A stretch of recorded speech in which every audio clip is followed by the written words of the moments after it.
Like what? Um, like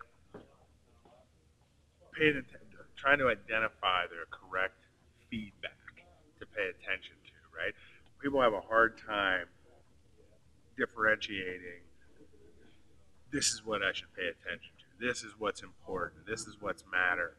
There's one book I read before that talked about it being on an information diet, and that's the key. You're being bombarded with so much information that successful people are able to say, this is what I'm going to focus on. This is what I'm going to pay attention to, right? And as they pay attention to it, the process starts strengthening itself, and you start paying attention to the process more and more because you're paying attention to the feedback that's going on around you, right? And it's about self awareness, right? As your self awareness improves with whatever you're talking about. Are you filming this? Yeah. Of course you are, right? Whenever your self awareness improves with something, Self-awareness. yeah, you what? He said, "Are you filming this?" And you start talking Uh, about self-awareness. yeah, your skill sets improve as you get better feedback. It's like the keeping the score thing, right?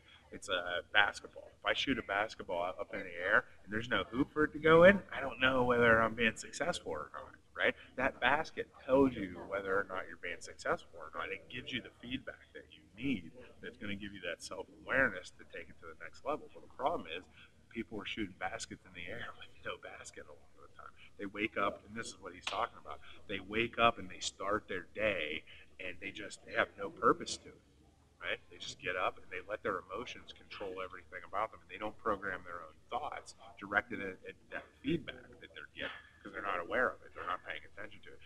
And what we do as physical therapists, these trainers, and everybody, we're pointing out, look, here's what you need to pay attention to, right? Your posture. Your posture affects all of your movements, right? That's the thing. Most people coming back to this nutrition stuff, you're not paying attention to reality, right? Because you don't understand how it actually affects you, right? But once it's brought to your attention, there's no going back. I think you're down the rabbit hole already. Once you realize that something is in your life and it's there, sometimes you can block it out and not pay attention to it. But if you're constantly noticing that feedback, it's there. Yeah. And as you get more self-awareness, you pay attention to it that much more.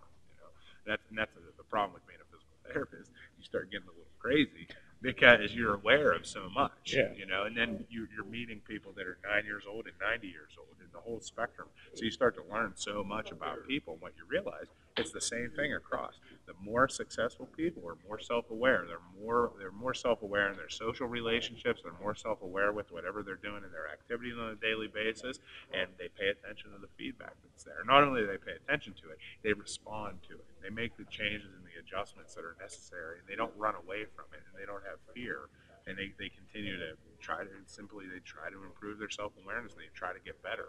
And a lot of people, I think they get beaten down when they're younger, either by their parents or a gym teacher or whatever. Exercise is that way. You got punished with exercise, right? Mhm. And you end up developing this negative connotation with trying to improve because you never got to be successful. We were just talking about that in the meeting I was in. If you give somebody an exercise to do and they can't do it, you're not giving them the right exercise, right? They should be able to at least do it partially, right? Before you're going to try to make it harder or something because they're just going to fail. You got to give them something and say, here's the feedback that you're getting from this.